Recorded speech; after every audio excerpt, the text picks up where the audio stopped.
चर्चा की वो उसकी पूरी तैयारी अभी तक जितनी भी हमने बातें की वो सब का जो सार निचोड़ है वो ये पद्धति है, ये प्रक्रिया है। क्योंकि हम बौद्धिक रूप से कितना समझें, क्या जानें, वो ज़्यादा दिन टिकने वाला नहीं है। सती योग के बगैर जो हमने बौद्धिक रूप से जाना समझा है उसको जीवन में उतारा नहीं जा सकता, उससे जीवन को रूपांतरित नहीं किया जा सकता।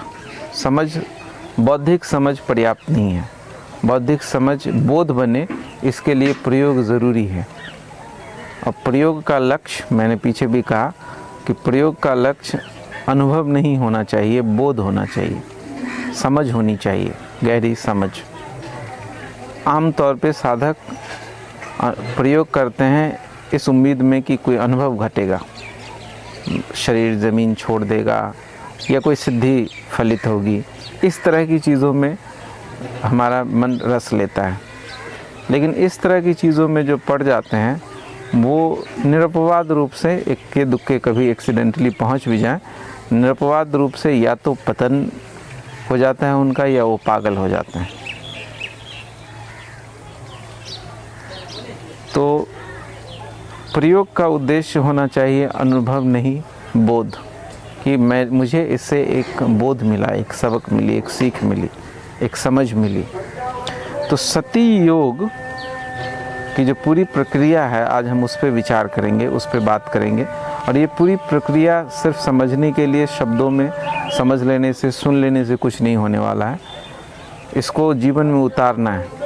बुद्ध ने कहा कि अगर कोई इसको ढीले ढाले रूप से करेगा तो 7 वर्ष में, इसी जन्म में संबोधि को उपलब्ध हो सकता है। अगर कोई इस पद्धति को, इस योग को थोड़ा भी सिंसियर होकर करेगा तो उसको 9 महीने में बुद्धत्व की घटना उसके जीवन में घट जाएगी। लेकिन अगर कोई व्यक्ति पूरी समग्रता से भीतर अपने आप को ज़रा भी नहीं बचाएगा, पूरा ही झोंक देगा खुद को, तो सिर्फ 7 दिन में भी कोई इस योग से समाधि को पा सकता है, चेतना की आखिरी ऊंचाई तक पहुंच सकता है।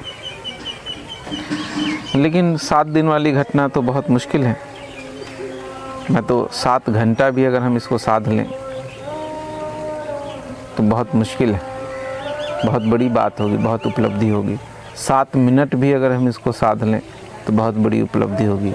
जॉर्ज गुरजेफ कहते थे कि 7 सेकंड भी अगर कोई साध ले तो बड़ी घटना है।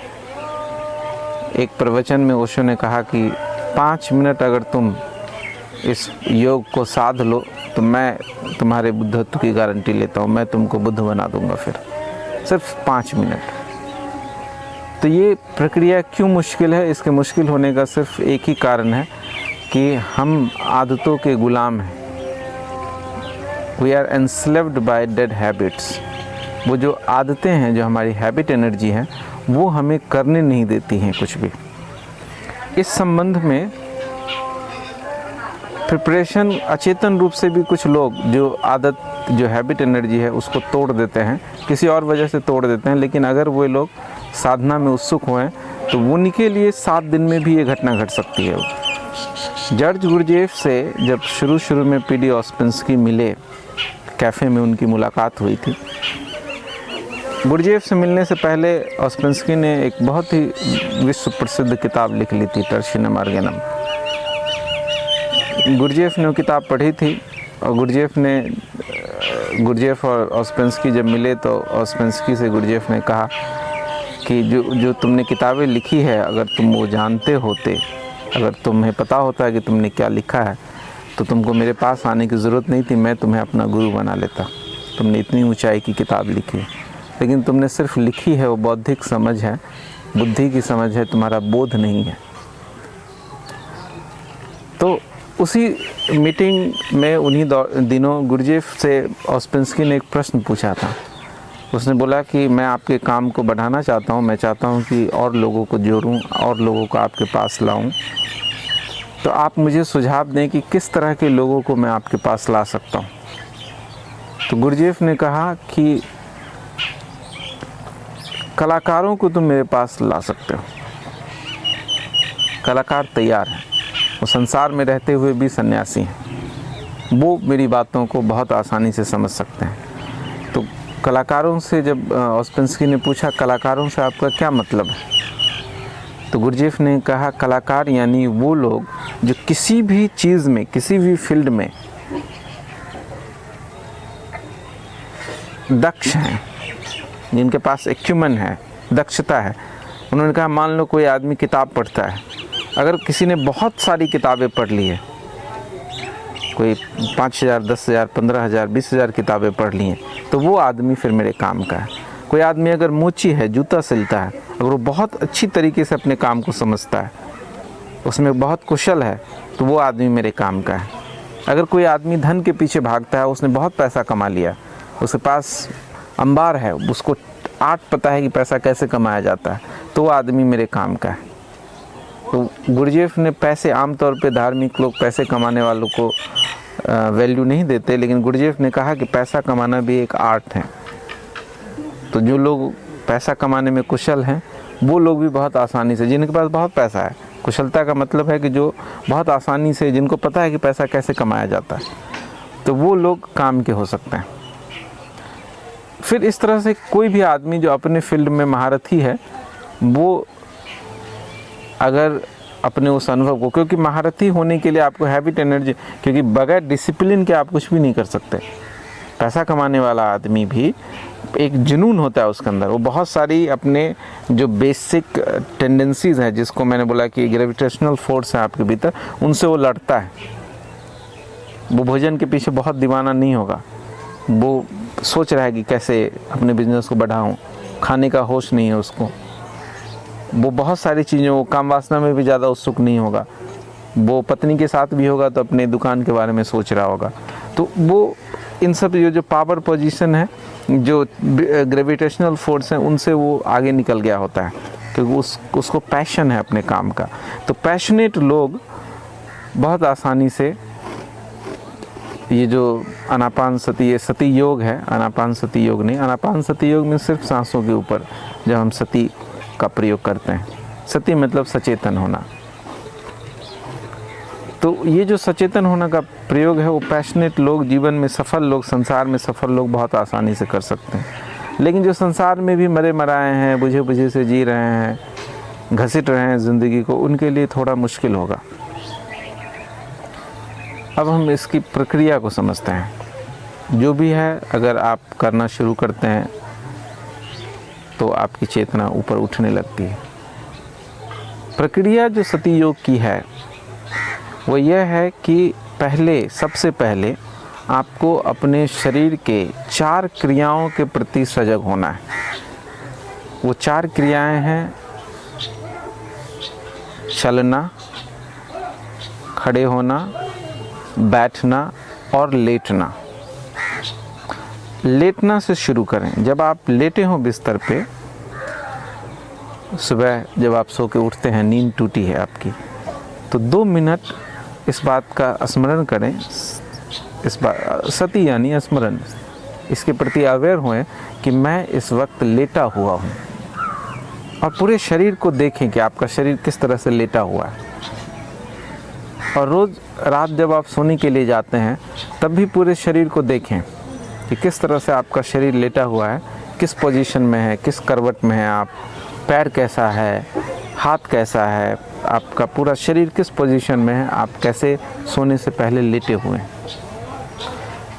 इस तरीके से कुछ दिनों तक, मैं बोलूँगा 7 दिनों तक, बहुत ही सचेत रूप से। अगर आप नहीं याद रख सकते तो आजकल तो बहुत आसान है, आप मोबाइल में अलार्म लगा लें, जो भी सोने का आपका टाइम हो, या बिस्तर के पास आप एक पर्ची पे लिख के रख लें, किसी बोर्ड पे चिपका लें कि मुझे सोने से पहले ये प्रयोग करना है, उठने के बाद भी ये प्रयोग करना है कि मैं लेटा हुआ हूँ।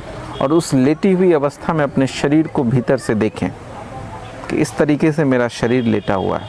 7 दिन इस प्रयोग को करें। फिर अगले 7 दिन तब होश संभालें, लेटने वाला प्रयोग जारी रखें। अब उस प्रयोग में एक और चीज़ ऐड करें कि जब भी आप बैठे हों तब होश रखें कि इस क्षण आप बैठे हुए हैं तो देखें अपने शरीर को कि कैसे बैठा हुआ हूँ, कोई तनाव तो नहीं है किसी पार्ट में। अगर तनाव है तो उसके प्रति आप अवेयर होंगे तो तनाव अपने आप शिथिल हो जाएगा, वो रिलैक्स हो जाएगा। तो जब जब दिन में बैठें, चेयर पे बैठें, बैठते ही 2 मिनट इस बात का स्मरण कर लें, अवेयर हो जाएं 2 मिनट के लिए कि मैं बैठा हुआ हूँ, इस तरीके से बैठा हुआ हूँ। खाना खाते समय, खाने के लिए जब आप बैठते हैं, जब भी बैठें आप इस बात का होश रखें कि मैं बैठा हुआ हूँ। तो पहला चरण लेटने का होश रखना है, लेटे हुए जब भी आप हों तो होश रखें कि मैं लेटा हुआ हूँ। दूसरा चरण जब आप बैठे हुए हों तब आप होश रखें कि मैं बैठा हुआ हूँ।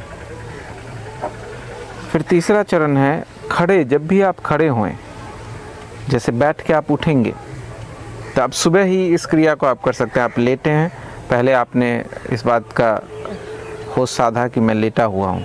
फिर जब आप उठ के बैठें तो आपने होश साधा कि मैं उठ के बैठ रहा हूँ और मैं उठ के बैठ गया हूँ। फिर जब आप बिस्तर से उठ कर के बेड से नीचे आकर के खड़े होते हैं तो फिर इस बात का स्मरण साधें, होश साधें कि मैं खड़ा हो गया हूँ। लेकिन इसमें आपको एक चीज़ का विशेष रूप से ध्यान रखना है, सति और स्मृति में भेद है। मेमोरी एंड अवेयरनेस 2 अलग अलग चीज़ें हैं। किसी चीज़ को याद रखना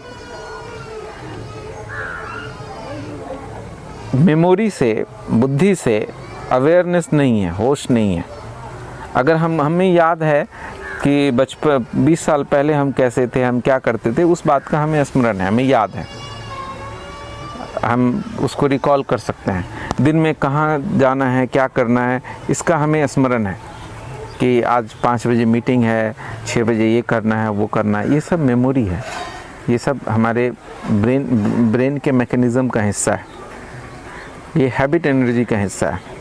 जिस चीज़ पे आप ध्यान देते हैं आपका ब्रेन उस चीज़ का रिकॉर्ड रखने लगता है, डेटा आपके सामने प्रस्तुत करने लगता है वो।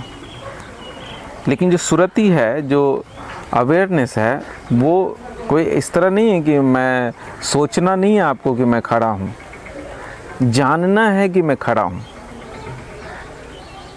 सोचना नहीं है कि मैं अभी लेटा हुआ हूँ, मेरा हाथ यहाँ पे नहीं, ये विचारों में आपको नहीं सोचना है, ये भीतर से जानना है। ये तो मैं आपको समझाने के लिए विचारों में कह रहा हूँ इस तरीके से आपको कि मैं लेटा हुआ हूँ या मैं बैठा हुआ हूँ।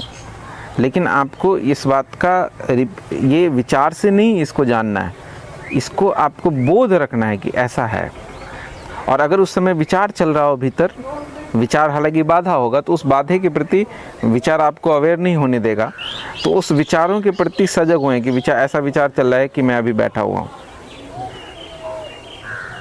तो 1 क्षण 2 क्षण के लिए आप बैठने के प्रति होश से भर पाएंगे, लेटने के प्रति होश से भर पाएंगे, खड़े होने के प्रति होश से भर पाएंगे। फिर जब इतना हो जाए तो समझें कि 7 दिन आपने लेटने का किया, फिर 2-3 दिन सिर्फ लेटने और बैठने का किया, फिर आपने खड़े होने का किया 2-3 दिन, फिर आप चौथे चरण में आ गए कि चलते हुए, जो कि बड़ा मुश्किल है, चलते हुए जानना कि मैं चल रहा हूँ, सोचना नहीं, जानना। अगर आप ये 3 चरण पीछे का पूरा कर लेंगे तो चौथा में बहुत आसानी होगी। चौथा हालांकि बहुत मुश्किल है, क्योंकि मूवमेंट के समय जब शरीर गति में होता है तो आपका ब्रेन भी बहुत गति में आ जाता है, शरीर आपका विचार गति में हो जाता है, विचार आपको बोध से तोड़ देगा, वो बोध में नहीं आने देगा आपको। लेकिन इन 3 पे अगर आपने कुछ दिन काम किया है तो चौथे के प्रति अवेयर होना उतना मुश्किल नहीं है। आप चलते समय जानते रहें कि मैं चल रहा हूँ। अब बैठने की क्रिया तो थोड़ी देर की है, आप बैठे हैं, आप होश साध ले कि मैं बैठा हूँ, वो थोड़ी देर चलेगा। चलते समय सतत स्मरण रखना कि मैं चल रहा हूँ मुश्किल है, लेकिन इस मुश्किल को आपको पार करना होगा। फिर जब इन 4 क्रियाओं के प्रति आपने होश साध लिया, फिर छोटी छोटी चीज़ों के प्रति होश साधें। जैसे ब्रश करते समय कि मैं ब्रश कर रहा हूँ, खाना खाते समय कि मैं खाना खा रहा हूँ, पानी पीते समय मैं पानी पी रहा हूँ। छोटी छोटी क्रियाएं, पत्नी से, बच्चे से बात करते समय जाने कि मैं ऐसा कर रहा हूँ। जानना है, सोचना नहीं है। सोचना आसान है, कुछ लोग सोचने को ही अवेयरनेस समझ लेते हैं। मैंने पीछे कहा था इस 6 दिवसीय वेबिनार में भी बात हुई थी कि साक्षी होना क्या है। तो साक्षी होना सोचना नहीं है कि मैं ये सब कर रहा हूँ।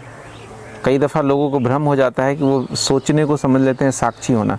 नहीं, आपको जानना है कि ऐसा है, ये विचार नहीं करना है इस पर। अगर आपके भीतर विचार चलेगा तो उस समय जानना नहीं होगा। सोचना और जानना एक साथ घटित नहीं हो सकता, जैसे सुनना और सोचना एक साथ घटित नहीं हो सकता। आप कभी ध्यान दें कि अगर आप सोच रहे हैं तो जो अभी पीछे पक्षियों की आवाज़ आ रही है, और अगर मैं सोचने में खो जाऊं तो मुझे आवाज़ आनी बंद हो जाएगी। इसी तरह सोचने और अवेयरनेस के बीच में समझिए वो आप तालमेल नहीं बिठा सकते कि आप सोच भी रहे हैं और अवेयर हैं। सोचना ही बाधा है अवेयरनेस में। तो जानना है आपको, तो उस जानने की आप बहुत ही जो बेसिक लेवल है वहाँ से शुरुआत करनी होगी।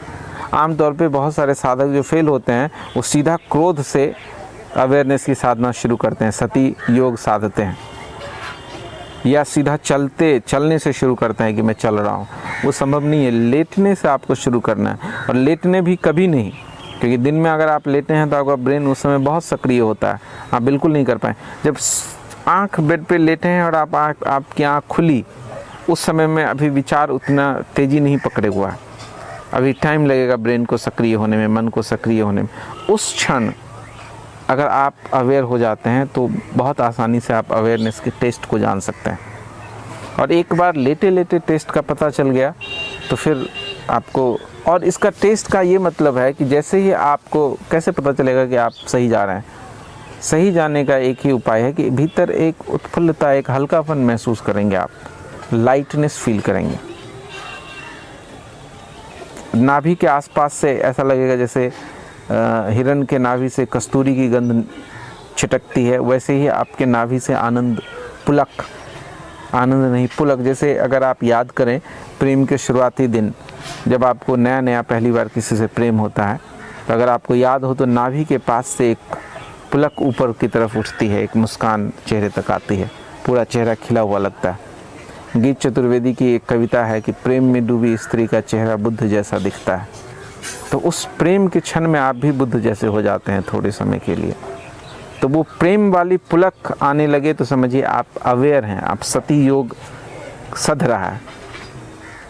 अगर ये सब आ जाए कैसे, क्यों मेरे अंदर तो मैं हो ही नहीं रहा है, अवेयरनेस साध ही नहीं पा रहा हूँ, ये सब विचार में आप फंस गए। फिर तनाव किसी भी तरह का हो जाए, यही तनाव की सध नहीं रहा है तो ये विचार है, उस तनाव के प्रति भी अवेयर होना है आपको। फिर इन छोटी छोटी क्रियाओं के बाद भावों में उतरें कि कैसा फील करता हूँ मैं अपने भावों के। इन बाकी क्रियाओं को दिन भर, ये कोई बैठ के 5 मिनट करने की चीज़ नहीं है। दिन भर आपके भाव कैसे हैं, दिन में जब भी आपको याद आए आप अपने आप से सवाल पूछें कि इस वक्त मुझे कैसा लग रहा है, मैं कैसा फील कर रहा हूँ। शरीर का होश, शरीर के बेसिक से शुरुआत करें और सुबह उठते ही फिर पूछे सवाल कि अभी मुझे कैसा लग रहा है। दिन भर अपने भावों का ट्रैक रिकॉर्ड रखें, फिर विचारों का ट्रैक रिकॉर्ड रखें। फिर अगला चरण भाव, विचार, छोटी छोटी विचार। और शरीर में भी, शरीर में अवेयरनेस को बढ़ाना है, शरीर की क्रियाएं, फिर क्रियाओं के बाद शरीर के गंध, शरीर पे से टपकने वाले पसीने। अगर पसीने की बूंद टपक रही है तो आपको पता होना चाहिए कि पसीना टपक रहा है, कान के पास से भी पसीना टपक रहा है। शरीर की छोटी से छोटी मूवमेंट, छोटी से छोटी गतिविधि के बारे में आपको सजग रहना है कि ऐसा हो रहा है, आपको पता चल रहा है कि ऐसा हो रहा है। शरीर, फिर भाव, फिर इसी तरह भाव के जरा सा इधर उधर मन के भीतर हुआ कि आपको पता चल गया कि ऐसा हुआ। फिर विचार, विचार की एक तरंग और आप एकदम सजग हो गए कि ऐसा मन अभी सोच रहा है। शरीर, मन, विचार, ये 3 तल में अगर आपने योग को साध लिया तो फिर हम चौथे की तरफ बढ़ने लगते हैं। ये बहुत लोग, आप समझें कि बहुत दिनों तक प्रवचन सुनने, बहुत सारे आश्रमों में जाने, बहुत सी किताबों पढ़ने से जो बात नहीं होती है, या बहुत दिन आप इंतज़ार कर रहे हैं उससे जो घटना नहीं घटेगी, अंत में आप कुछ भी कर लीजिए, आपको करना यही पड़ेगा। यही कोई चमत्कार, मैं आपको बताऊं, मन का एक लक्षण है। मैं जब बहुत पहले की बात है, दिल्ली गया था नया नया, तो उस समय मैं वहाँ पे जो मैंने जिस कोर्स में एडमिशन लिया था उसके लिए अंग्रेज़ी का ज्ञान होना बहुत ज़रूरी था। तो एक प्रेशर बन गया हम पे कि हमें अंग्रेज़ी सीखनी है। लेकिन मैं ये सोचता रहता था शुरू में कि कोई चमत्कार होगा कालिदास की तरह और मैं रातों रात अंग्रेज़ी सीख जाऊँगा। कुछ लोगों से पूछता था अंग्रेज़ी कैसे सीखा जाता है, तुमने कैसे सीखा, बातें करता था, इंस्टीट्यूट में भी जाके आ जाता था, टीचर देखता था कौन सा टीचर अच्छा है, कहाँ पैसा कम लेते हैं, कहाँ भीड़ ज़्यादा लगती है, ये सब चीज़ें करता रहता था। और ये सब करने में मैंने कोई 6 महीना बिता लिया और भीतर लगता था कि एक दिन कोई चमत्कार होगा, मैं अंग्रेज़ी सीख जाऊँगा। लेकिन फिर एक दिन मुझे लगा कि नहीं, कोई चमत्कार जीवन में घटित नहीं होता, कालिदास की कहानी सिर्फ कहानी ही है और कभी कालिदास के जीवन में घटा और मेरे जीवन में नहीं घटना है। फिर मैंने कमर कसी और मैंने डिसाइड किया कि अब मुझे सीखना है अपने ही बूते पे, और मैंने प्रयास करनी शुरू की और सीखना घटित हुआ। इसी तरह साधना के जगत में भी बहुत दिन तक कुछ साधक ऐसे ही भटकते रहते हैं, इस गुरु के पास जाएंगे, उस गुरु के पास जाएंगे, ये किताब पढ़ेंगे, वो किताब पढ़ेंगे, इस आश्रम में जाएंगे, उस आश्रम में जाएंगे। अचेतन रूप से उनको लगता रहता है कि ये सब करने से कुछ प्रसाद स्वरूप घटित हो जाएगा, कोई गुरु मिल जाएगा। लोगों का बहुत लोग जो मुझसे एक बहुत ही आम सवाल पूछते हैं वो ये है कि कौन एनलाइटेंड है, फलां आदमी एनलाइटेंड है क्या? बड़ी जिज्ञासा होती है उनकी। अगर मैं कह दूं कि वो एनलाइटेंड है तो वो सोचने लगते हैं फिर कैसे उनके पास जाना है। अभी हरीश भाई का मैंने जिक्र किया कल, तो 2-3 लोगों के मुझे मैसेज आ गए कि हरीश भाई का ज़रा पता दीजिए, हरीश भाई के पास जाना है। ये जो जाना है, यहाँ जाना है, वहाँ जाना है, इस आश्रम में जाना है, ये सब करिए, लेकिन इस सबसे कुछ होता नहीं है। अंत में आपको यही सतयोग साधना होगा। शरीर, मन और विचारों के प्रति आपको होश साधना होगा, वो भी बेसिक से शुरू करना होगा। ऐसा नहीं है कि 20 साल तक आप साधना जगत में भटक रहे हैं तो आप अपने आप को एडवांस साधक मान लें और सीधा क्रोध से आप बोले मैं कैसे लेटने से शुरू करूं, मुझे तो शुरू करना है काम वासना से, मेरी समस्या तो काम वासना है, या मेरी समस्या से क्रोध है, वहाँ से मैं शुरू करूं, तो आप ज़िंदगी में भटकते रह जाएंगे। हज़ारों करोड़ों लोग ऐसे ही भटकते रह जाते हैं, जन्मों जन्मों से वो कहीं नहीं पहुंच पाते हैं। और जो सिंसियरिटी से सती योग बुद्ध कहते हैं 7 दिन भी साध लेता है वो निर्वाण को उपलब्ध हो जाता है। ये 7 दिन में भी निर्वाण उपलब्ध हो सकता है। सिर्फ प्यास की बात है कि हमारे भीतर कितनी प्यास है, हम कितना डेडिकेटेड हैं इस चीज़ को लेके। क्योंकि ये सूत्र अगर है तो अगर आप पूरा इसमें झोंक देते हैं कि हाँ अगर ये सूत्र है तो मैं इस पे काम करता हूँ, कम से कम 7 दिन तो काम करके देखें। अगर आप 7 दिन भी इस पे काम कर लेते हैं तो आपका जीवन परिवर्तित हो जाएगा। 7 साल यहाँ वहाँ जाने से जो बात नहीं घटित हुई वो सिर्फ इस 7 दिनों में हो सकता है, लेकिन आपका मन नहीं करने देगा।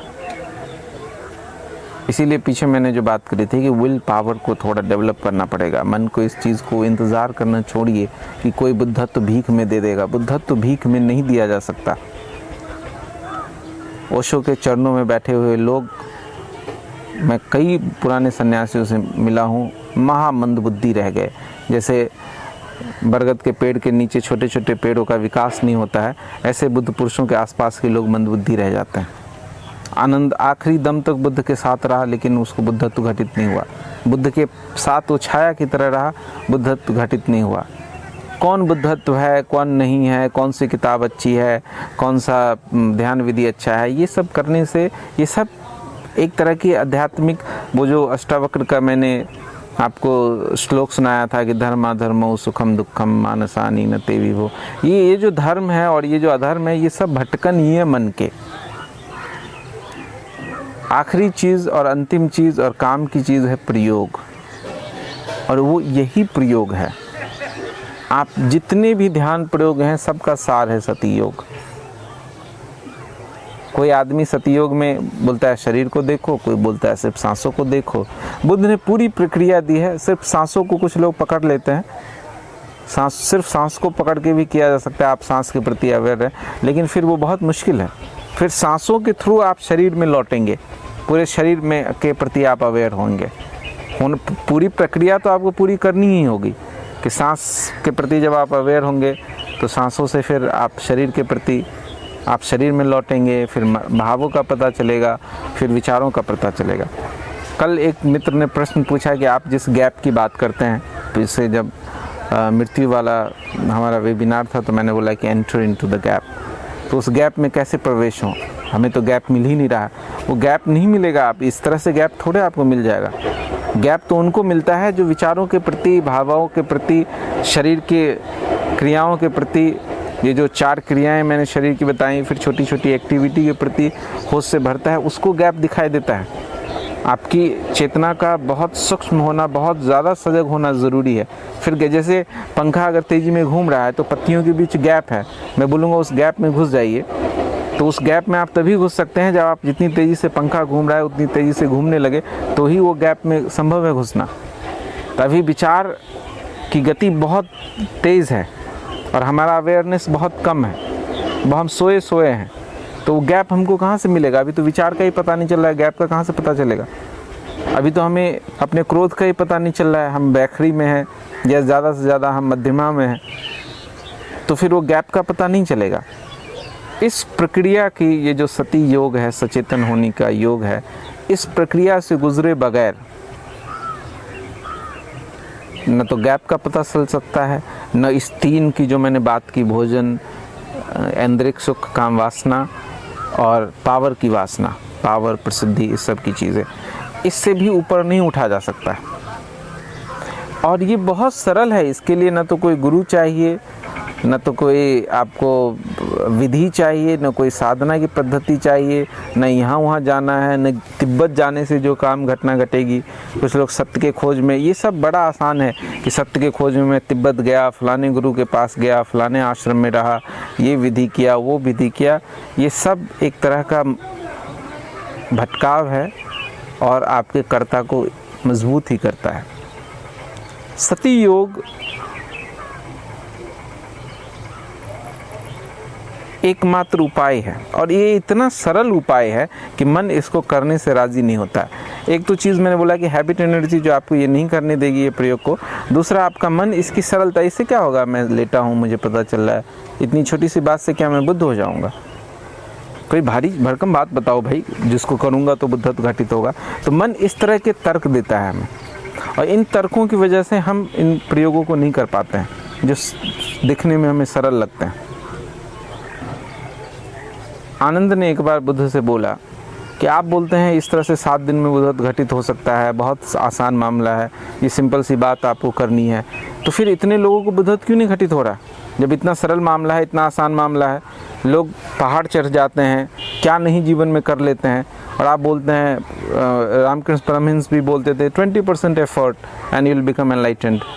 जितना एफर्ट तुम स्त्रियों के पीछे, धन के पीछे लगाते हो, उसका सिर्फ 20% एफर्ट लगाओ अगर अपने को जानने में, तो विद इन 7 days बुद्ध कहते थे you will become enlightened. Ramakrishna भी यही कहते थे। तो फिर क्यों नहीं लोग एनलाइटेंड बन रहे हैं? तो बुद्ध ने बोला एक काम कर आनंद, ये पास का गांव है, उसमें जाओ और तुम लोगों से पूछो, सिर्फ इतना पूछना कि उनको क्या चाहिए। तो लोगों जब वो पूछने के लिए गया आनंद, तो बहुत हैरान हुआ। गांव में हर द्वार पे गया, हर व्यक्ति से मिला और हर किसी से उसने पूछा कि क्या चाहिए आपको जीवन में। तो किसी ने कहा बेटा चाहिए, किसी ने कहा प्रसिद्धि चाहिए, किसी ने कहा धन चाहिए, किसी ने कहा बैलगाड़ी चाहिए, किसी ने कहा ज़मीन चाहिए। लेकिन एक व्यक्ति भी ऐसा नहीं मिला जिसने कहा कि मैं खुद को जानना चाहता हूँ, बुद्धत्व चाहिए। आनंद बहुत निराश हुआ, बोला किसी को बुद्धत्व नहीं चाहिए। तो बुद्ध ने बोले अब जो चीज़ चाहिए ही नहीं वो मिल नहीं रही लोगों को, तुम पूछ रहे हो इतना आसान है तो क्यों नहीं मिल रही है। तो बुद्ध ने बोला लेकिन आनंद इतनी ही बात नहीं है, यहीं पे बात समाप्त नहीं हो जाती है। वो तो संसारी लोग थे जिनसे तुम पूछ के आए हो, ज़रा इन भिक्षुओं से पूछो जो 10,000 सिर मुंडवा के ये पीत वस्त्र में मेरे पीछे पीछे घूम रहे हैं, इनको क्या चाहिए, ज़रा इनसे भी जाके पूछो। तो आनंद ने उन भिक्षुओं से भी, 500 भिक्षु उन दिनों वहाँ पे उपस्थित थे, तो बुद्ध ने, आनंद ने उन लोगों से भी पूछा। किसी ने बोला कि मैं पानी पे चलना चाहता हूँ, किसी ने बोला कि मैं दूसरे के विचार पढ़ लेना चाहता हूँ, किसी ने बोला कि मैं चाहता हूँ कि मैं दीवार से बाहर निकल जाऊँ, किसी ने बोला कि मैं चाहता हूँ कि एक समय में 7 जगहों पे मैं प्रकट हो जाऊँ, सिद्धियाँ। किसी ने बोला कि मैं तथागत बुद्ध जैसा होना चाहता हूँ, मैं भी चाहता हूँ मैं भी इस तरह से व्यास सीट पे बैठूँ और प्रवचन करूँ। सब भिक्षुओं से, उन 500 भिक्षुओं से आनंद साहब में जब पूछ करके लौटा तो बहुत निराश पर बोला, ये जो भिक्षु हैं जो ऑफिशियली सत्य के खोजी हैं, ये भी सत्य नहीं खोज रहे हैं, सत्य के नाम पे कुछ और ही खोज रहे हैं। ये मैं एक चीज़ बहुत बार लोगों से बोलता हूँ कि इतने लोग जो अचानक हमें दिखते हैं, आजकल धर्म भी एक फैशन बन गया, मेडिटेशन भी एक फैशन बन गया। बहुत सारे लोग हैं जो बुद्धत्व में, धर्म में, इन सब चीज़ों में उत्सुक हैं। उसके कारण है ओशो। ओशो के आसपास का जो आभामंडल था, जो माहौल उन्होंने बनाया, रोल्स रॉय, सन्यासिन, स्त्रियाँ नाचती हुई, इतना पॉपुलैरिटी, ये वो फलाना ठिकाना, उसको देख करके जो हमारा इन्फीरियर मन है वो कई दफ़ा धर्म में, बुद्धत्व में उत्सुक हो जाता है कि मैं एनलाइटन हो जाऊंगा तो मैं भी ऐसा हो जाऊंगा, इसी तरह मेरे भी लोग होंगे। कृष्णमूर्ति को देख करके आपको कभी बुद्ध होने का ख्याल नहीं आएगा, क्योंकि आदमी जिस तरीके से वो चेयर पे, छोटे से चेयर पे बैठते हैं, बोलते हैं, उसमें कुछ भी आडंबरपूर्ण नहीं है, वो इतना सरल है।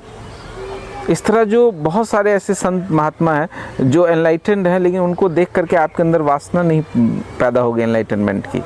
लेकिन ओशो के मामले में क्या हुआ कि उनका व्यक्तित्व इतना महिमापूर्ण था कि उसको देख करके जो मंदबुद्धि लोग थे, जिनको वस्तुतः ज्ञान की ज़रूरत नहीं थी, जिनको आत्म खोज नहीं है, वो लोग भी आत्म खोज में उत्सुक हो गए कि अचेतन उनका कहने लगा कि एक दिन शायद ये सब मुझे मिल जाएगा, मेरे पास भी रोल्स रॉय होगा, मैं भी पूरी दुनिया में प्रसिद्ध हो जाऊंगा।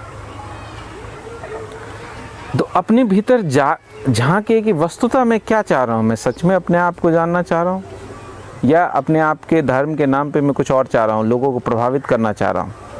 मैं चाह रहा हूँ कि मेरे पीछे भी लोग चलें, मुझे सर झुकाएं, गुरु बोलें, ये वो फलाना ठिकाना।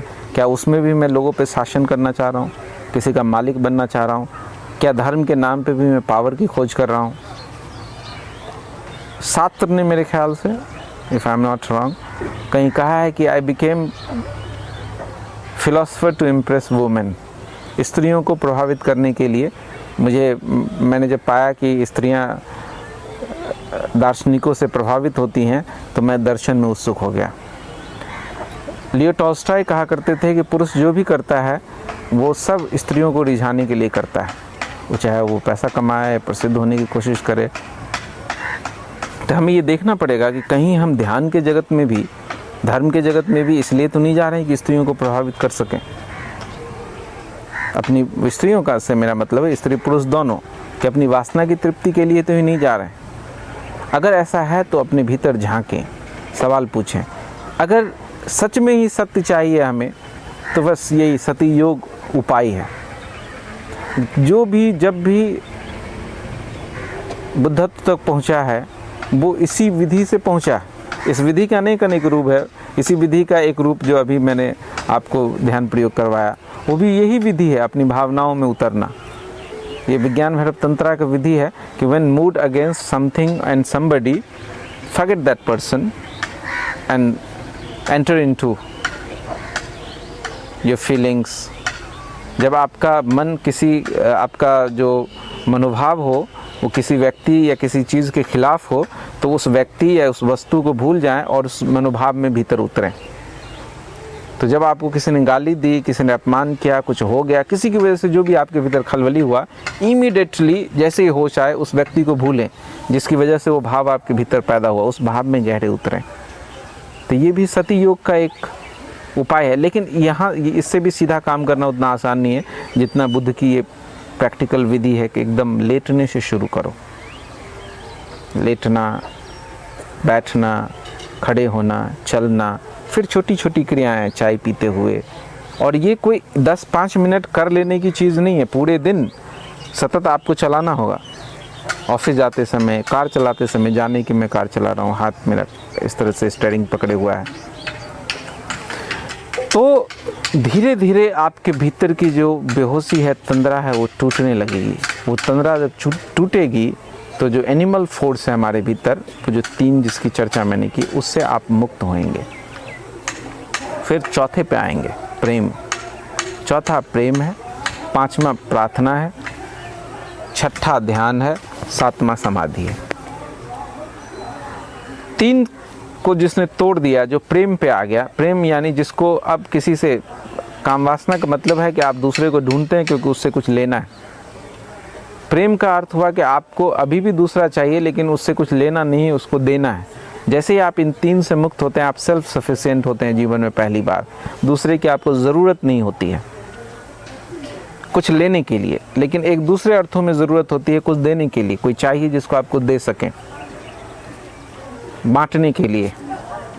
फिर तीसरा, उस 5वां जो तल है, प्रार्थना का तल है, उसमें एक अहोभाव कि जब आपको देना तो है ही, जब कोई ले लेता है तो आपके भीतर एक अहोभाव पैदा होता है कि इसने ले लिया तो और देते हैं आप। हमारे यहाँ इसी को दक्षिणा बोलते थे कि किसी को हमने दान दिया, किसी ने ले लिया, तो हम फिर उस दान के बाद उसको दक्षिणा देते थे। कि अहोभाव मतलब ये कोई प्रैक्टिकली देना नहीं था, ये एक भाव है। बाहर तो इसका सिर्फ प्रतीक है कि किसी ने दान ले लिया तो फिर आपने उसको कुछ दिया दक्षिणा के रूप में, लेकिन ये भीतरी बात है। एक अहोभाव फील करना प्रार्थना है, थैंकफुलनेस, ग्रेटिट्यूड, समस्त के प्रति, व्यक्ति के प्रति, परिवार के लोगों के प्रति निरंतर अहोभाव फील करना, प्रार्थना पूर्ण होना। फिर ध्यान है। ध्यान मतलब अस्थायी समाधि, जब आपको दूसरे की कोई ज़रूरत नहीं है, आप अपने होने से राज़ी हैं, न दूसरे को से कुछ लेना है न दूसरे को कुछ देना है। क्योंकि ध्यान ऐसी अवस्था है जिसमें दूसरा नहीं रह जाता, वहाँ दूसरा है ही नहीं, तो कुछ लेन देन वाली बात ही नहीं, आप ही हैं। फिर यही भाव दशा जब अस्थायी हो जाती है तो ये समाधि है। लेकिन जो सीढ़ी है इस तक पहुंचने की, वो सती योग है। जो भी अभी हमारी बातचीत हुई, जितनी भी विधि हुई, वो सब विधि सती योग में आ जाता है। सब इसी सती योग को आप तोड़ें तो अलग अलग 50 विधियां बन जाएगी, लेकिन मूल विधि जो है सती योग है। सम्मा सती, आनापान सती, आनापान मतलब आती जाती, आनापान सांसों के सती योग। विपस्सना, इसी को वर्मा में विपस्सना बोलते हैं। विपस्सना मतलब आओ देखो, वो भी सती योग है। तो सती योग उस तक पहुंचने का उपाय है जिस पे हमें काम करना है, जिस पे प्रयोग करना है। इसको करें और आज ही से करें, अभी से ही करें, क्योंकि ये 1 मिनट 2 मिनट करने की चीज़ नहीं है, सतत करने की चीज़ है। सुबह से लेकर शाम तक करने की चीज़ है। भूल जाएंगे आप, बार बार स्मरण से ये बात स्लिप हो जाएगी। जैसे याद आए फिर करें। भूलने के प्रति सजग हुए कि दिन में, शाम में जब बैठे तो कितनी दफ़ा आज मैं भूल गया इस चीज़ को, प्रयोग को।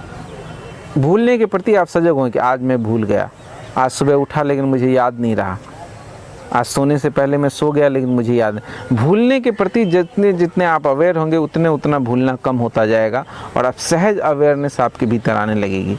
फिर चेष्टा नहीं करनी पड़ेगी, आप अपने आप ही अवेयर हो जाएंगे इन सब चीज़ों के प्रति। एक और उपाय है अवेयरनेस को शुरू में करने के लिए कि चीज़ों को अगर आप तेज़ करते हैं, कोई चीज़ चलने के प्रति जब आप अवेयर होंगे, तो अगर आप तेज़ चलते हैं तो स्लो चलने लगे, उसको करने का तरीका बदल जाए। अगर आप रोज़ दाहिने हाथ से खाना खाते हैं तो कुछ दिन बाएं हाथ से खाना खाएं, तो आप खाने के प्रति फिर होश बना रहेगा। क्योंकि बाएं हाथ से, दाहिने हाथ से आप नींद में भी खा सकते हैं, आदत है। बाएं हाथ से आपको थोड़ी मुश्किल होगी, रोटी तोड़ने में याद रहेगा कि मैं रोटी तोड़ रहा हूँ। तो इस तरीके से आप अपने लिए जो भी प्रयोग समझ में आए, जिससे आप अवेयरनेस को और ज़्यादा बढ़ा सकते हैं, आप इसको करें। अब हम आज का जो विषय है उस पे आते हैं। आज का विषय है कि साधना में, जीवन को बदलने के लिए या साधना में सहयोगी पुस्तकें।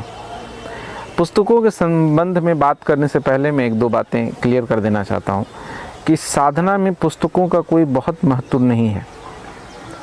पढ़ने का, पाठ का महत्व है, पढ़ने का नहीं। कुछ लोग पुस्तक के पीछे पागल हैं, किताब के पीछे इस तरह पागल हैं जैसे किताब पढ़ना अपने आप में कोई उपलब्धि हो। किताब लेकर के घूमते रहते हैं पागल की तरह, जैसे किताब ही उनकी प्रेमिका हो। किताब खरीद करके लाते हैं, चाहे पढ़ें या ना पढ़ें, फाइल अप करते हैं, लाइब्रेरी कुछ लोग वीडियो बनाते हैं, पीछे किताबों का ज़ख़ीरा रहता है, उसी से उनको लगता है किताब को देख करके ही उनको ज्ञान हो रहा है, या खूब किताबें पढ़ करके बताते हैं कि शायद मैं खूब पढ़ंत आदमी हूँ, ये कोई अपने आप में उपलब्धि हो। ये सब अपने आप में कोई उपलब्धि नहीं है, एकदम महाबेवकूफ़ी है। आप एक मित्र से जब मैं ये चीज़ कह रहा था तो बोला आप ऐसे कैसे कह सकते, 2 लाख किताबें पढ़ी। तो मैं बोला ओशो किताब ज्ञान अर्जित करने के लिए नहीं पढ़े, बेवकूफ़ों को समझाने के लिए पढ़े। वो जो बातें उन्होंने जानी थी उसको जिन लोगों को कहना था, उनको इम्प्रेस करने के लिए, उनको झटका देने के लिए, उनका ध्यान आकर्षित करने के लिए उनको इतनी किताबें पढ़नी पड़ी। वो समाधि में सहयोगी नहीं था। समाधि में या ध्यान की यात्रा में जो सहयोगी वो पाठ सहयोगी है। अब पाठ कुछ चुनिंदा किताबों का हो सकता है, रोज़ नई नई किताबें पढ़ने से आप पाठ नहीं कर सकते। अगर मान लीजिए मैं बोलता हूँ तो मुझे किताब पढ़ने की ज़रूरत पड़ सकती है नई नई, क्योंकि मैं आपको नए नए ढंग से, बात तो मुझे एक ही कहनी है।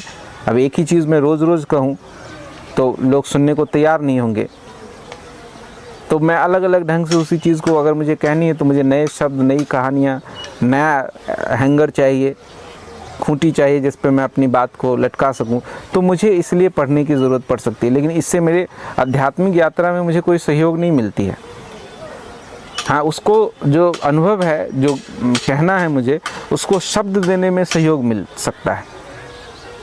तो साधना की दृष्टि से आपको बहुत किताब पढ़ने की ज़रूरत नहीं है, लेकिन कुछ किताबों का पाठ करने की ज़रूरत है। मतलब उसको रोज़ पढ़ना है, उसको पिल्लो बुक बना के रखना है और उसको रोज़ पलटे, देखें, उस पर मनन करें, विचार करें, ताकि वो आपके भीतर गहरे अचेतन में प्रवेश करे, रिमाइंडर की तरह। तो उनमें टोटल 6 किताबें हैं, 4 इस वक्त मेरे पास उपलब्ध है।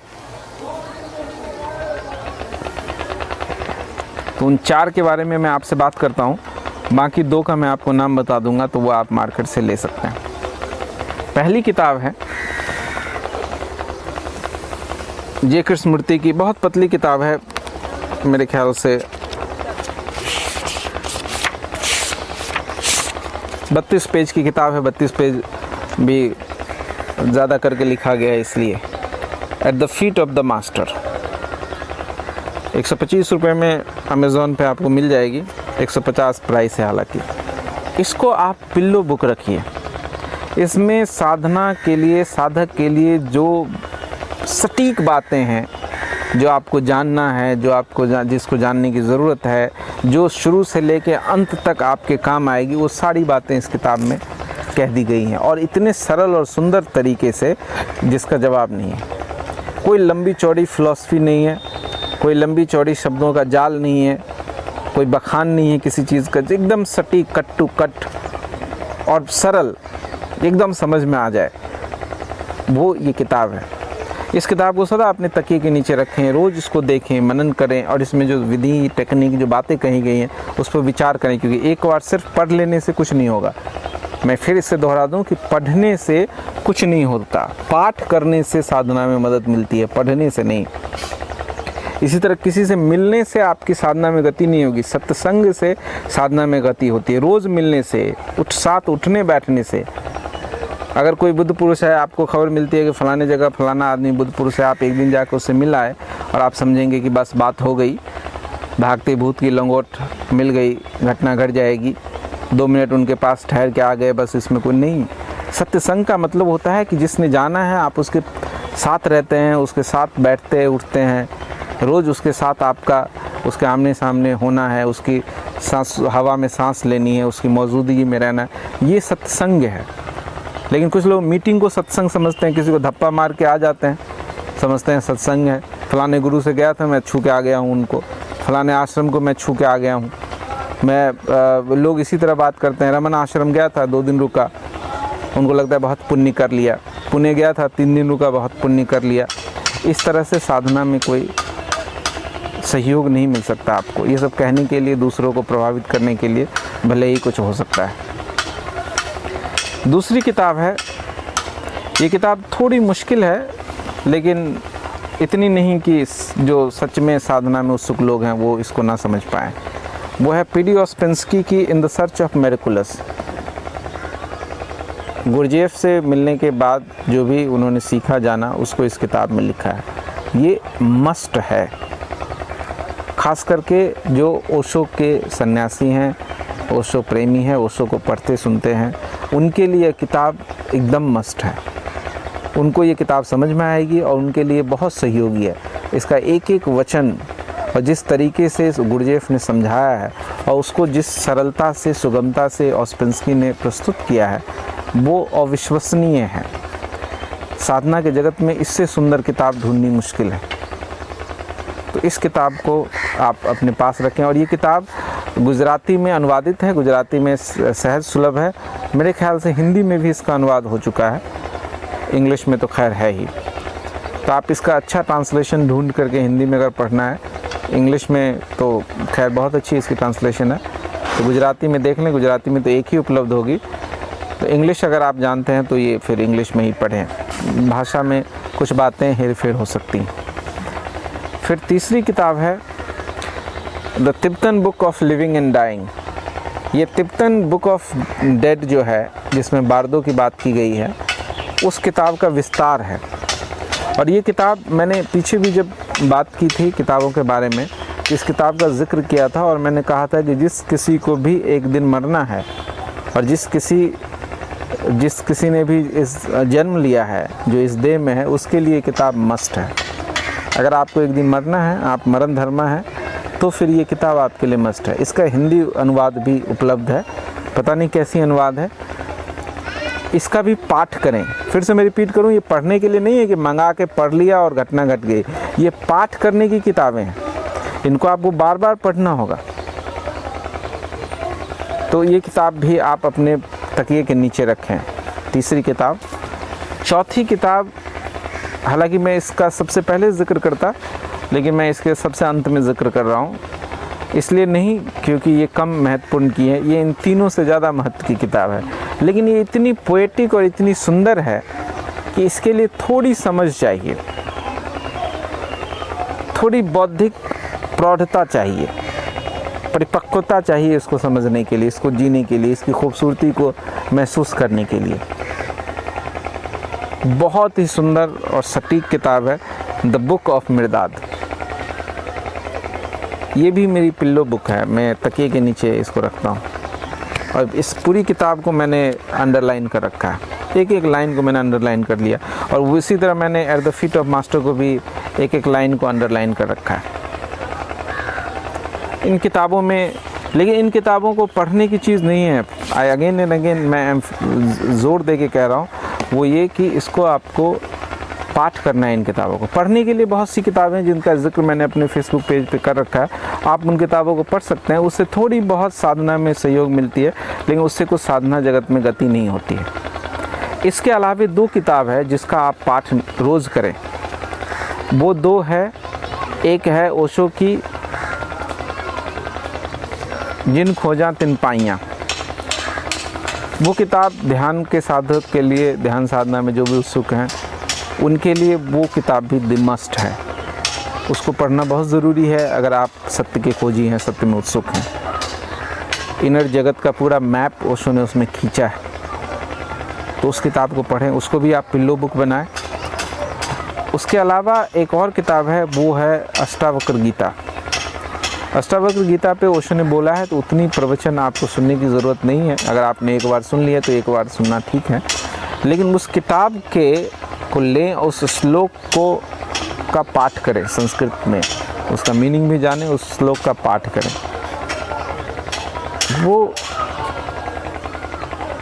कंठस्थ ही कर लें उसको, उसके मेमोरी में भी और भाव को भी बहुत गहरा जाने दें।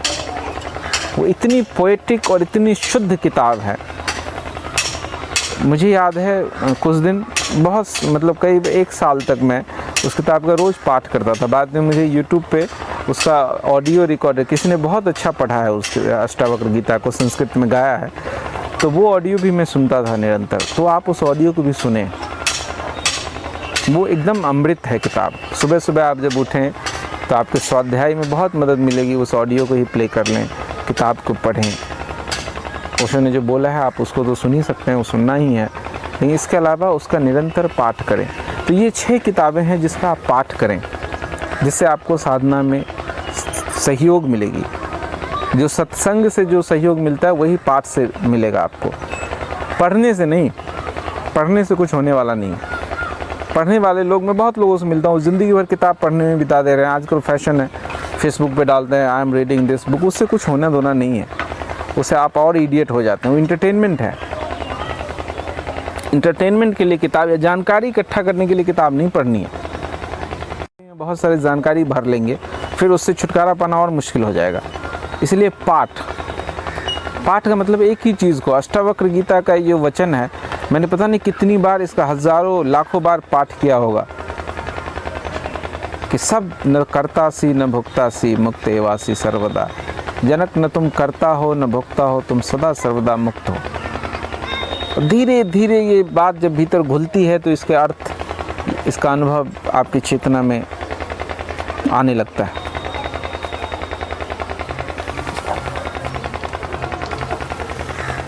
तो पाठ असली चीज़ है, सत्संग असली चीज़ है, मिलना नहीं।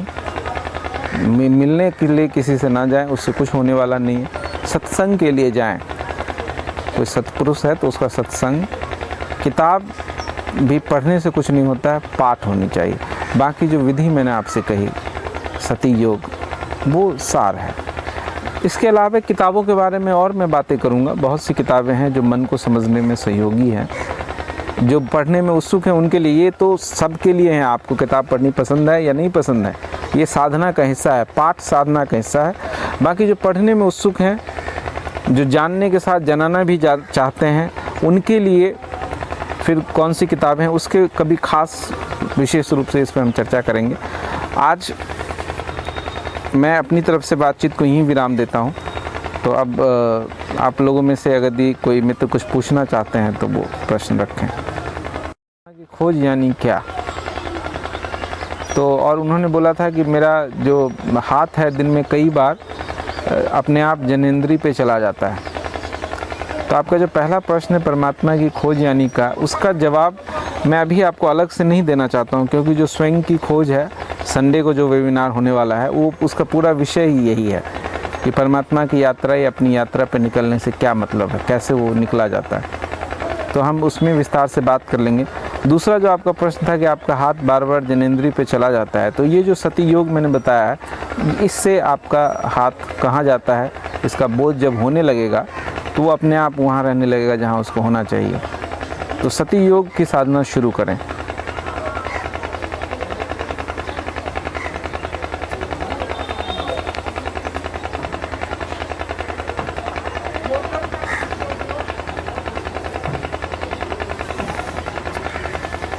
प्रणाम।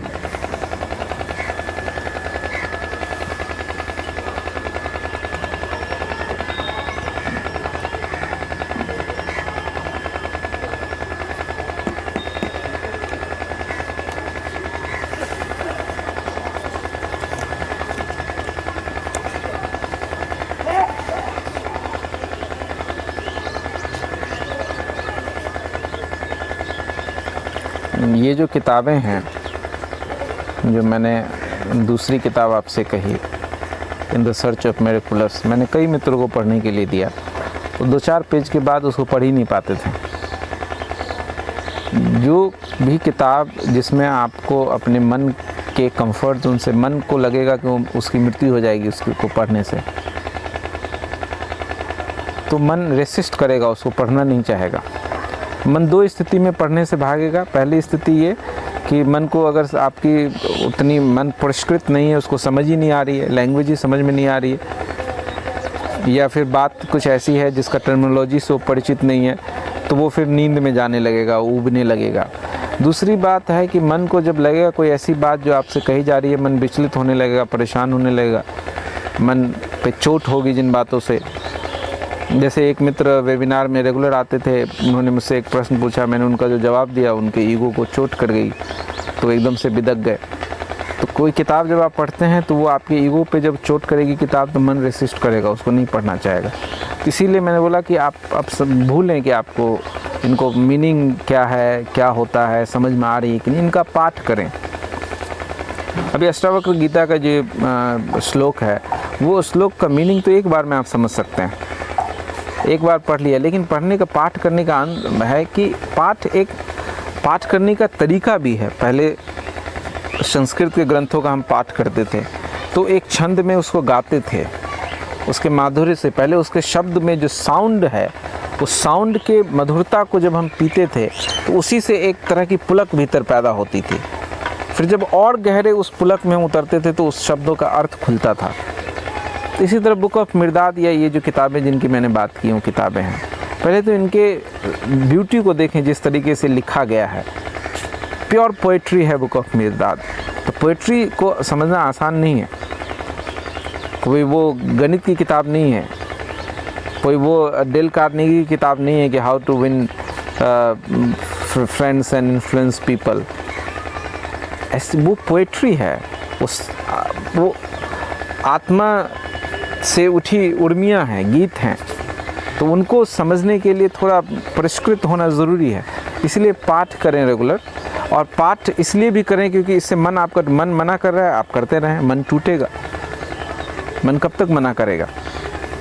तो इसलिए मन को तोड़ने के लिए भी इस तरह की किताबें पढ़ें। कई बार मैं उन लोगों को बोलता हूँ कि जो डेड हैबिट से जो लोग लड़ रहे हैं, जो हैबिट एनर्जी है, तो मोटी किताबें उस शुरू कर लें जिसके लिए मन मना कर रहा हो, आप शुरू करें। लेकिन उसमें ख़तरा यही है कि जब शुरू करते हैं तो फिर उसको पूरा करें। अगर आपको लग रहा है तो इतना बड़ा टास्क ही शुरू में लें जिसको आप पूरा कर सकें, क्योंकि अगर आप कोई टास्क ले लेते हैं उसको पूरा नहीं करते हैं तो मन जीत जाएगा, फिर आप थोड़े मनोबल आपका डाउन हो जाएगा, आपकी साधना थोड़ी कमज़ोर हो जाएगी। तो समझने के लिए समझ में नहीं आती है तो कोई बात नहीं, समझ में आ जाए तो फिर क्या है। गीता तो तभी समझा जा सकता है जब हम कृष्ण हो जाएं। तो इसका क्या मतलब है कि लेकिन कृष्ण होने के बाद पढ़ने की ज़रूरत नहीं रह जाएगी। तो क्या करें, पढ़ें कि नहीं पढ़ें? नहीं पढ़ें। पाठ एक विधि है, आप इसको समझें। पाठ का ये मतलब नहीं है कि आप किताब को पढ़ने से कुछ होगा। पाठ अपने आप में एक विधि है, और आप जिन किताबों को मैं पढ़ने के लिए कह रहा हूँ उन्हीं का पाठ हो सकता है।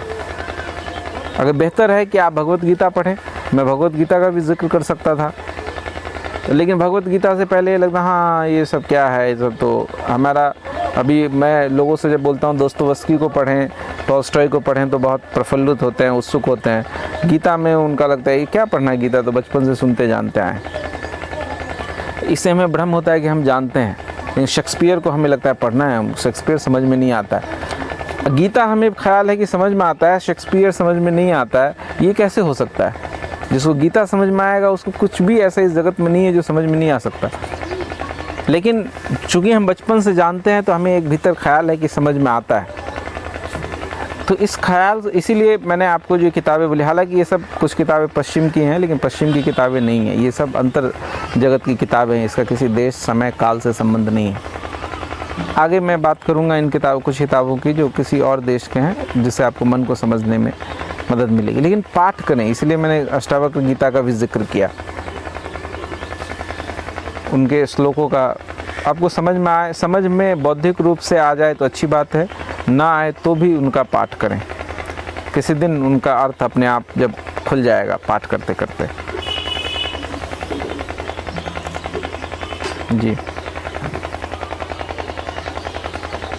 प्रणाम।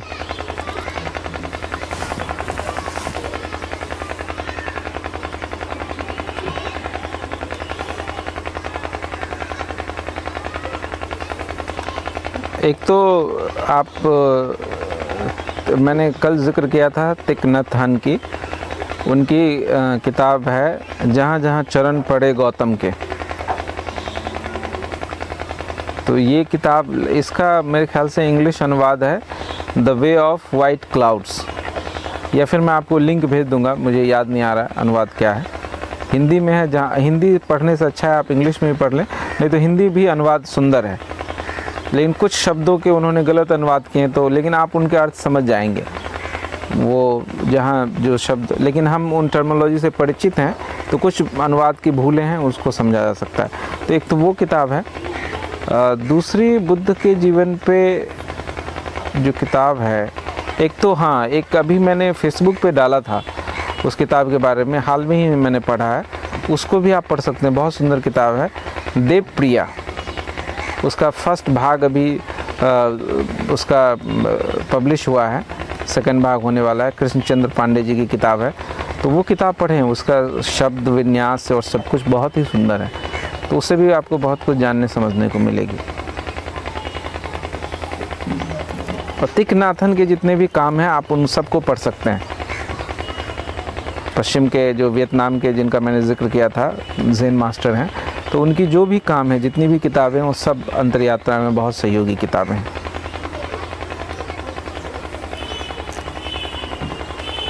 जी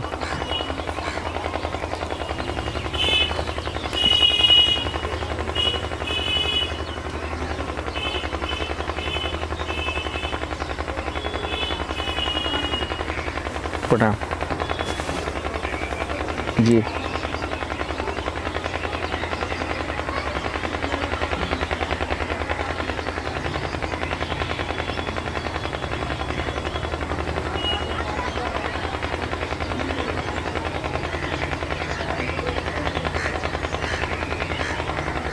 हम्म।